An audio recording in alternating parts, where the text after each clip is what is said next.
आज हम हिंदी व्याकरण में चर्चा करेंगे शब्द विचार के बारे में।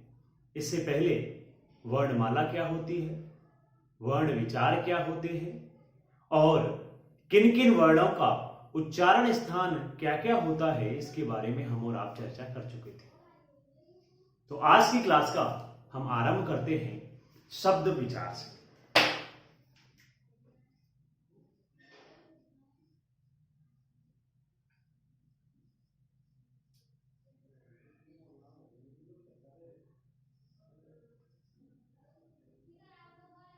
शब्द विचार के बारे में चर्चा करने से पहले हमें यह मालूम होना चाहिए कि शब्द है क्या। शब्दों के बारे में जब चर्चा करें तो शब्द कहा जाता है वर्णों का सार्थक मेल। जब कभी भी हम वर्णों को मिलाएं तो वर्णों को मिलाने के बाद में इस प्रकार की स्थिति उत्पन्न हो कि उन वर्णों का कोई न कोई अर्थ होना चाहिए। यदि कोई अर्थ है तो उसको क्या कहा जाएगा, वो जो मेल है वो सार्थक मेल कहा जाएगा, और वर्णों का जो सार्थक मेल है उसको कहा जाता है शब्द कहा जाता है। अगर हम बात करें शब्दों के बारे में और पद के बारे में, जैसे हमने कहा, मान लीजिए शब्द है आपका लड़का। अगर यही शब्द क्या हो, शब्द यदि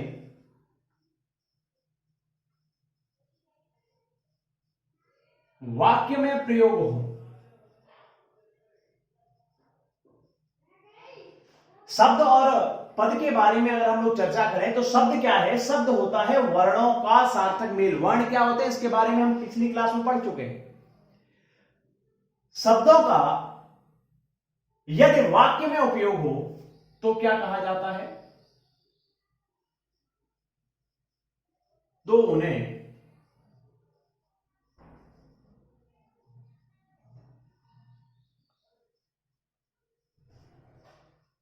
पद कहा जाता है।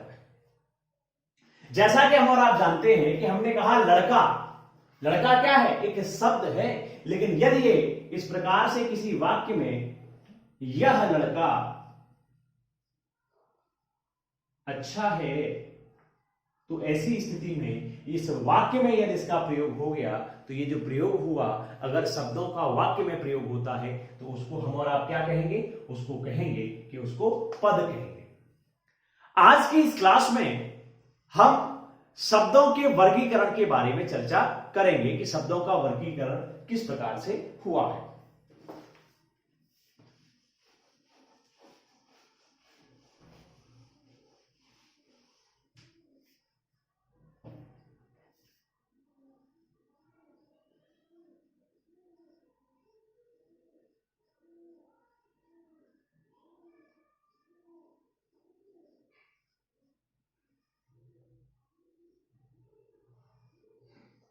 अगर हम शब्दों के वर्गीकरण के बारे में चर्चा करें तो सबसे पहले शब्दों का वर्गीकरण हुआ है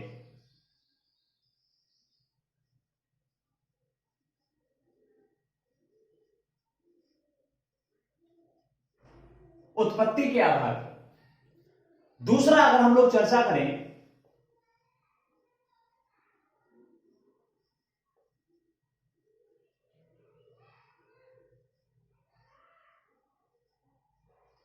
कि शब्दों की रचना किस प्रकार से हुई है, उसके आधार पर शब्दों का वर्गीकरण किया है। तीसरा है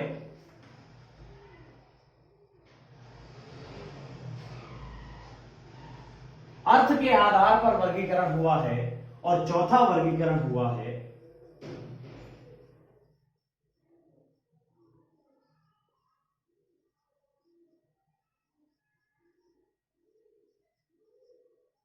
प्रयोगों के आधार पर। जैसा कि हमने यहां पर देखा कि वर्गीकरण जो हुआ है वो आपका 4 प्रकार से हुआ है। उत्पत्ति के आधार पर वे शब्द किस प्रकार से उत्पन्न हुए, शब्दों की रचना किस प्रकार से हुई है, शब्दों का अर्थ के आधार पर, और चौथा होता है कि हमने प्रयोग किस आधार पर किया है। इन 4 आधारों पर हमने क्या किया है, हमने यहां पर क्या किया है कि शब्दों को वर्गीकरण किया हुआ है। तो चलिए पहला जो प्रकार है उत्पत्ति के आधार पर, इस पर हम लोग चर्चा करते हैं। उत्पत्ति के आधार पर अगर हम लोग बात करें तो ऐसी स्थिति में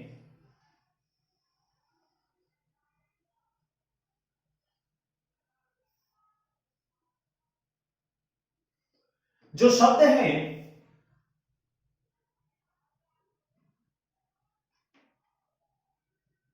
वो 4 प्रकार के हैं। सबसे पहला आधार है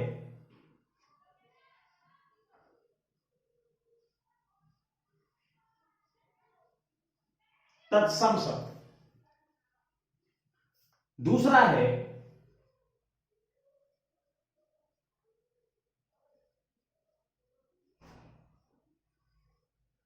तद्भव शब्द, तीसरा है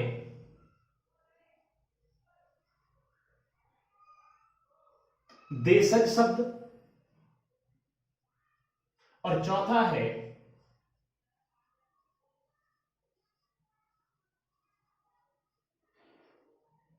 विदेशी शब्द। अगर हम शब्दों का वर्गीकरण करें उत्पत्ति के आधार पर तो मुख्य रूप से ये 4 भाग हैं। पहला है तत्सम शब्द, दूसरा है तद्भव शब्द, तीसरा है देशज शब्द, और चौथा जो है वो है आपका विदेशी शब्द। अगर हम लोग चर्चा करें, सबसे पहले हम लोग तत्सम शब्द के बारे में बात करते हैं। तत् प्लस सम, तत् माने उसके समान, तत् माने उसके, और सम माने समान। मतलब अगर हम कहें कि उसके समान के बारे में अगर हम लोग बात करें तो उसके समान का मतलब क्या है? उसके समान का मतलब है, जैसा कि हम जानते हैं कि जितनी भी भाषाएं निकली हैं, ये जो भाषाएं हैं आपकी, चाहे हिंदी हो चाहे कोई भी भाषा हो, ये जो भाषा है ये भाषा निकली है आपकी, जो भारतीय भाषा है वो कहां से निकली है? संस्कृत से निकली है। तो ऐसी स्थिति में तत्सम का मतलब है उसके समान, अर्थात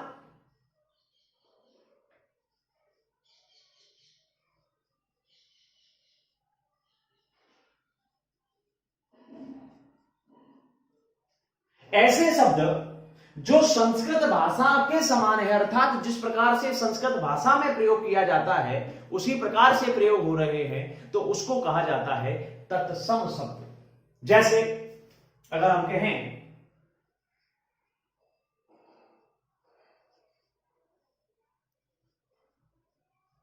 हमने कहा भ्राता, हमने कहा नेत्र,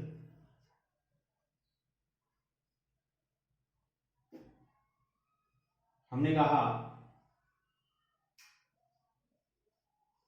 सूर्य, ये सभी क्या है? ये सभी तत्सम शब्द है। अर्थात वे शब्द जो संस्कृत भाषा के समान हैं वो क्या कहलाते हैं? वो आपके तत्सम शब्द कहलाते हैं। चलिए दूसरा है तद्भव शब्द। तद्भव शब्द क्या है? इसको अगर हम 2 भागों में बांटे, तत्मान प्लस भव। तत् माने ऐसे या उसके, और भव माने होना। थे तो वो संस्कृत के, लेकिन हुआ क्या? उसको हमने क्या किया? हिंदी में परिवर्तित कर दिया, हिंदी भाषा के आधार पर उनको परिवर्तित कर दिया, तो उसको कहा जाता है तद्भव शब्द। तो अगर इनको कहा जाए कि ऐसे शब्द जो संस्कृत से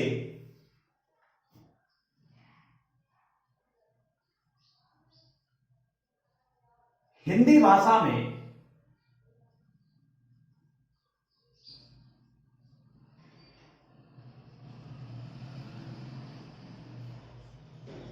परिवर्तित किए हुए हैं, ऐसे शब्दों को कहा जाता है तद्भव तद्भव शब्द। और तद्भव शब्द के बारे में जब हम लोग बात करते हैं, जैसे अगर हमने कहा आग, आग को संस्कृत में क्या कहा जाता है? अग्नि। तो अग्नि क्या है आपका? तत्सम शब्द है। जैसे हम लोग चर्चा करें दूध, दूध क्या है? तद्भव शब्द है। और दुग्ध क्या है आपका? तत्सम शब्द है। नेत्र तत्सम शब्द है और आंख आपका तद्भव शब्द है। सूर्य आपका तत्सम शब्द है और सूरज ये आपका क्या है? तद्भव शब्द है। अब हम अगर इससे आगे चर्चा करते हैं, वो आते हैं देशज शब्द और विदेशी शब्दों के बारे में। होता क्या है,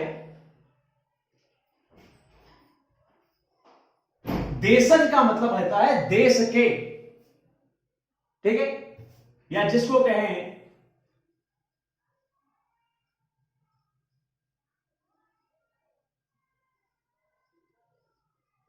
नित्य प्रतिदिन की भाषा में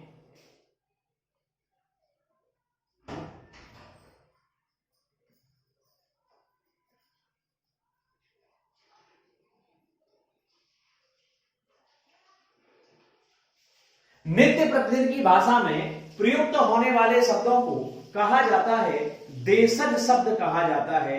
जैसे अगर हम लोग बात करें, उदाहरण के लिए अगर हम लोग बात करें, जैसे लोटा, जूता, गाड़ी, ये सभी क्या है? ये देशज शब्द है। तो जो नित्य प्रतिदिन की भाषा में हम हिंदी भाषियों द्वारा जो बोले जाते हैं, उनको क्या कहा जाता है? देशज शब्द कहा जाता है। अब उत्पत्ति के आधार पर जो चौथा प्रकार है, वो चौथा प्रकार है विदेशी शब्द। जैसा कि हम और आप जानते हैं कि ये जो भारत है, इस भारत में 712 ईस्वी में मोहम्मद बिन कासिम से लेकर अंग्रेज, फारसी, पुर्तगाली, स्पेनिश, डच, है ना, ये सारे के सारे जब लोग आए, तो ऐसी स्थिति में इन्होंने क्या किया? इन्होंने जो है यहाँ के इनके द्वारा जो इनकी भाषा के जो शब्द थे, वो हम लोगों ने क्या कर लिए? ग्रहण कर लिए। तो ऐसे शब्द जो हमारी भाषा के नहीं हैं, अर्थात हिंदी भाषा के नहीं हैं, वो किसी विदेशी भाषा से हैं, उनको कहा जाता है क्या? विदेशी शब्द। अगर हम क्या कहें? विदेशी भाषा के शब्दों को क्या कहा जाता है? विदेशी शब्द कहा जाता है। जैसे अगर हम उदाहरण के लिए बात करें, देखा है आपने ट्रेन, आपने देखा होगा बस, आपने देखा होगा कमीज, आपने देखा होगा पतलून, आपने सुना होगा वसीहत। ये सभी क्या हैं? ये विदेशी भाषा के शब्द हैं। तो ऐसे शब्द जो विदेशी भाषा के शब्द हैं या विदेशी भाषा से लिए गए हैं, उनको क्या कहा गया है? वो आपके विदेशी शब्द कहलाते हैं। तो इसी प्रकार से शब्दों के वर्गीकरण का जो पहला भाग है कि उत्पत्ति के आधार पर शब्दों को किस प्रकार से वर्गीकृत किया गया है, वो यहां पे समाप्त होता है। चलिए अब बात करते हैं दूसरे वर्गीकरण की ओर।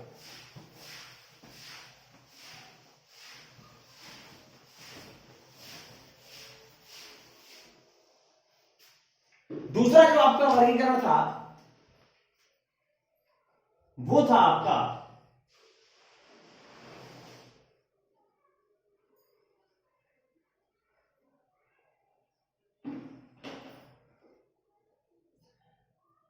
रचना के आधार पर। जब हम लोग चर्चा करते हैं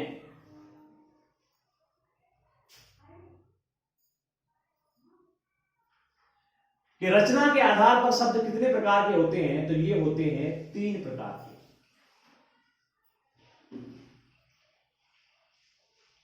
पहला होता है रूढ़ शब्द,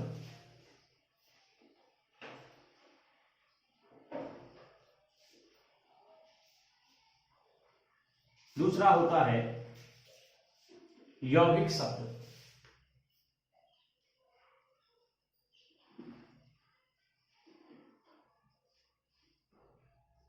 और तीसरा है आपका यौगिक रूढ़। पहला रूढ़ शब्द, दूसरा यौगिक शब्द, तीसरा है यौगिक रूढ़। सबसे पहले अगर हम लोग चर्चा करते हैं कि रूढ़ शब्द क्या कहते हैं, अगर हम रूढ़ शब्दों के लिए बात करें तो क्या होता है,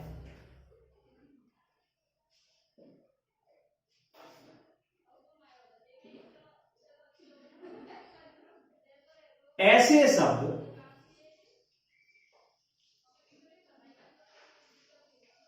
जिन्हें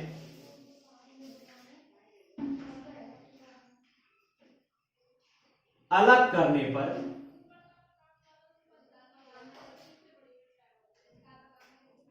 उनका कोई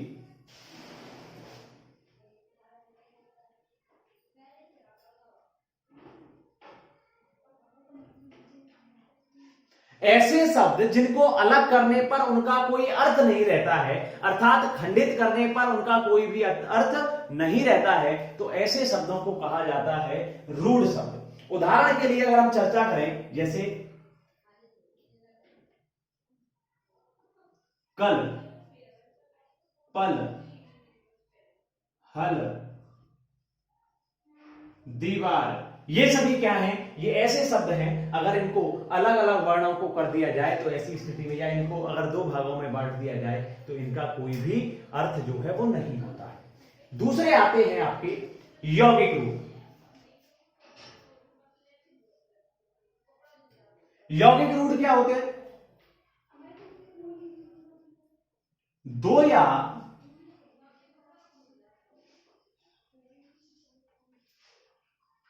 दो से अधिक, दो या दो से अधिक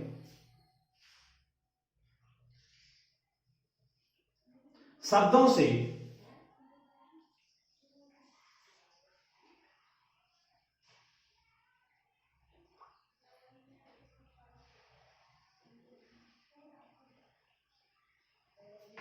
ऐसे शब्द जो दो या दो से अधिक शब्दों से मिलकर बने होते हैं उनको कहा जाता है यौगिक शब्द। अगर हम उदाहरण के लिए बात करें, जैसे हमने कहा स्नानागार, या कहें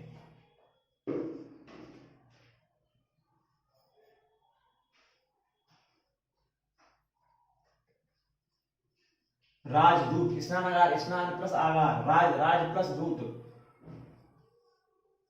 बात करें राष्ट्रपति, राष्ट्र प्लस पते। तो ऐसे शब्द जो दो शब्दों से मिलकर बने होते हैं, और शब्द किसको कहते हैं, जिनका सार्थिक अर्थ हो, तो ऐसी स्थिति में ऐसे शब्दों को जो दो या दो से अधिक शब्दों से मिलकर बने होते हैं उनको कहा जाता है यौगिक शब्द कहा जाता है। अब बात आती है यौगिक रूढ़। यौगिक रूढ़ के बारे में बात करें,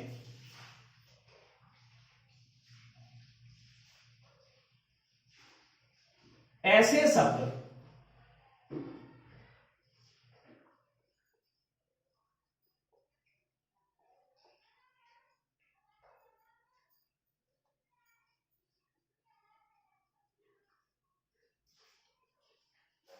जो दो या दो से अधिक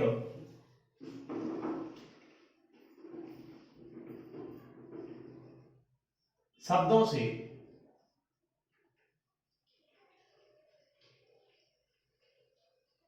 मिलकर बने होते हैं, परंतु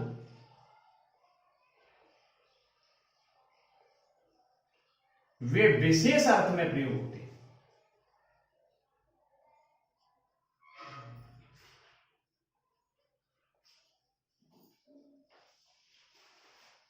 मतलब बने तो हैं दो या दो से अधिक शब्दों से, लेकिन आप उनका अलग अलग उपयोग नहीं कर सकते। क्या होगा, विशेष अर्थ में प्रयोग होता है। जैसे आपने सुना होगा दशानन। अब दशानन का प्रयोग, दशानन 10 प्लस आनन इनसे मिलकर बना हुआ है, लेकिन दशानन का प्रयोग हम किसके लिए करते हैं, अर्थ विशेष के लिए। इसका अर्थ क्या है, रावण। हम लोग बात करते हैं लंबोदर,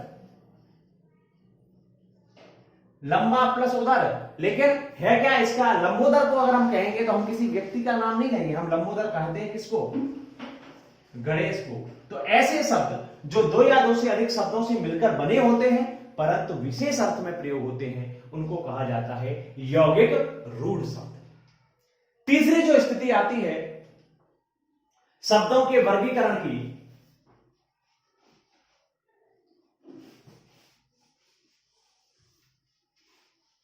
वो है आपका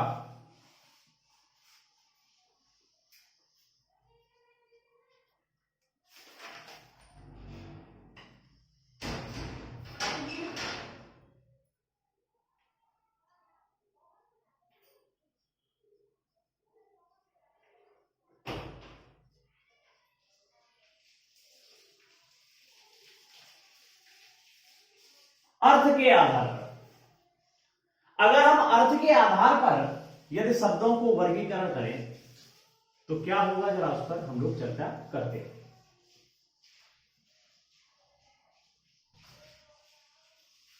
सबसे पहली स्थिति आती है अर्थ के आधार पर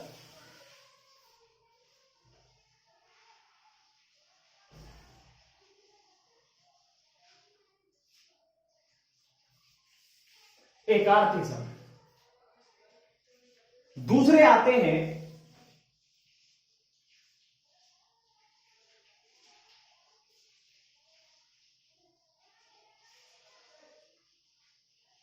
अनेकार्थी शब्द, तीसरे आपके आते हैं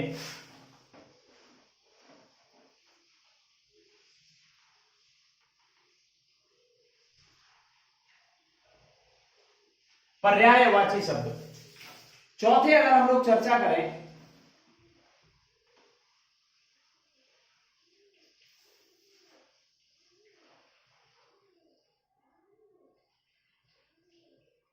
विलोम शब्द, और पांचवा जो आपका आता है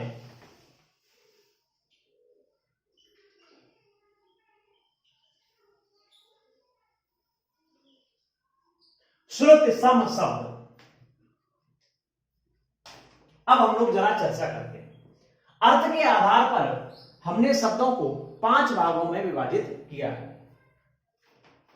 सबसे पहला है एकार्थी शब्द। एकार्थी का मतलब क्या है? एक धन अर्थी, अर्थात ऐसे शब्द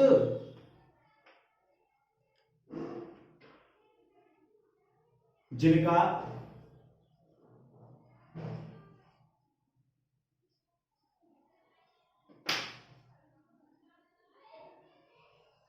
एक ही अर्थ हो, ऐसे शब्दों को क्या कहते हैं? एकार्थी शब्द कहते हैं। जैसे अगर हम लेते हैं कटोरा, तो कटोरा क्या है? आप सभी जानते हैं कटोरा किस लिए, उसका एक ही अर्थ है। अगर हम लोग बात करें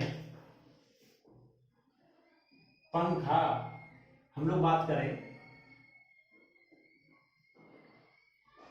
पानी, तो ये क्या है? ये एकार्थी शब्द है।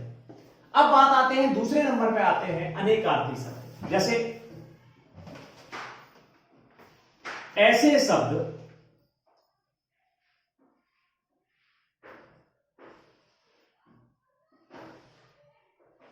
जिनके अनेक अर्थ हो, ऐसे शब्द जिनके अनेक अर्थ हो उनको कहा जाता है अनेकार्थी शब्द। जैसे अगर हम लोग बात करें, जैसे आपसे कोई कहे कर, अब इस कर का मतलब क्या है? कर का मतलब टैक्स भी है, कर का मतलब हाथ भी है, कर का मतलब हाथी की सूंड भी है। तो ये क्या है? ये आपका अनेकार्थी शब्द कहलाते हैं। जैसे हम कहें पत्र, पत्र का मतलब क्या है? पत्ता भी है और चिट्ठी भी है। तो ऐसे शब्द जिनके अनेक अर्थ हों उनको क्या कहा जाता है? अनेकार्थी शब्द कहा जाता है। अब बात आती है पर्यायवाची शब्दों की। पर्यायवाची शब्द कहने का मतलब है ऐसे शब्द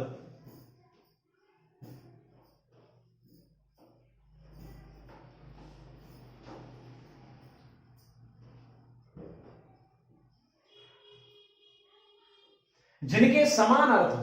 जैसे आंख के बारे में चर्चा करें तो क्या है? आंख के पर्यायवाची शब्द क्या है? नेत्र, नयन, चक्षु, लोचन, ये सभी क्या है? आंख के पर्यायवाची। बात करें जल के बारे में, पानी, नीर, जल तो हो गया, वार, तोय, ये सभी क्या है? पर्यायवाची शब्द कहलाते हैं। अब बात आती है विलोम शब्द। विलोम शब्द क्या कहते हैं?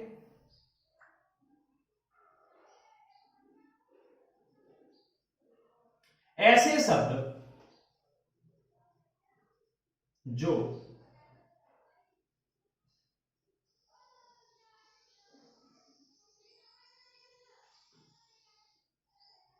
ऐसे शब्द जो एक दूसरे के विपरीत हों। जैसे दिन का विपरीत क्या है? रात, सीधा, टेढ़ा,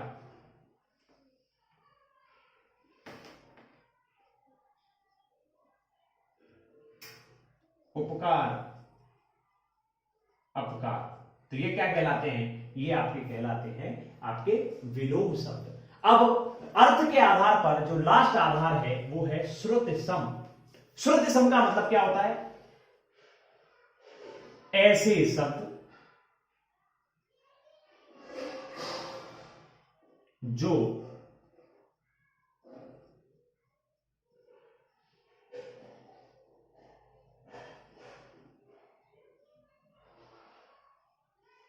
सुनने में, श्रुत का मतलब है सुनना, ऐसे शब्द जो सुनने में समान हो लेकिन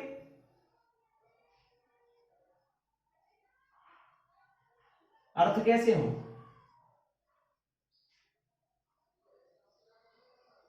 भिन्न भिन्न। तो ऐसे शब्दों को कहा जाता है श्रुति सम शब्द कहा जाता है। जैसे बहु, अब बहु का मतलब क्या है? वधु। और अगर कहा जाए बहु, तो बहु का मतलब क्या हो गया? बहुत। तो सुनने में क्या है? बहु और बहु एक जैसे प्रतीत हो रहे हैं लेकिन दोनों के अर्थ अलग अलग हैं। तो ऐसे शब्द जिनमें सुनने में तो समान होते हैं लेकिन अर्थ अलग अलग होते हैं उनको कहा जाता है श्रुति सम शब्द कहा जाता है।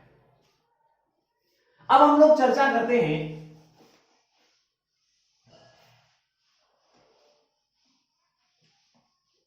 लास्ट स्थिति पर, वो है आपका प्रयोगों के आधार पर।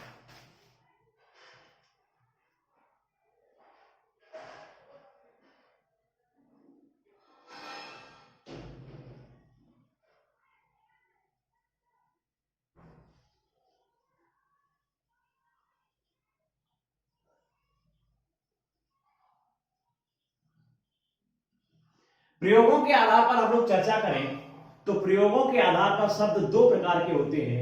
पहला होता है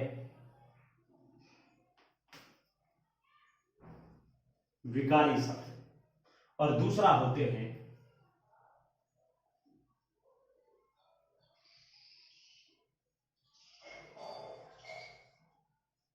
अविकारी शब्द। अगर हम लोग चर्चा करें तो विकारी, देखिए क्या है?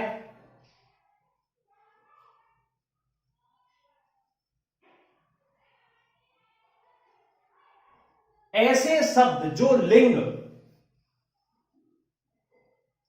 वचन,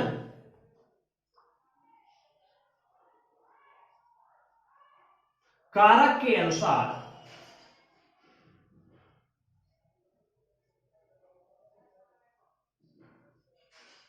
बदलते नहीं है क्या कहलाते हैं? अविकारी शब्द कहलाते हैं। और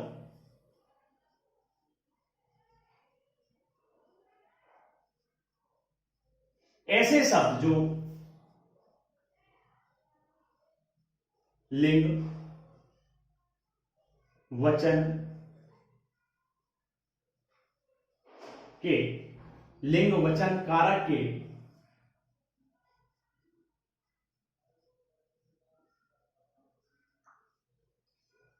अनुसार बदल जाते हैं। जो बदलते नहीं हैं वो कहलाते हैं अविकारी शब्द, और जो बदल जाते हैं वो विकारी शब्द। जैसे अगर हम बात करें, देखो जैसे मान लीजिए लड़का, एक है तो लड़का और एक से अधिक है तो लड़के। अगर स्त्रीलिंग हो जाएगा तो क्या हो जाएगा?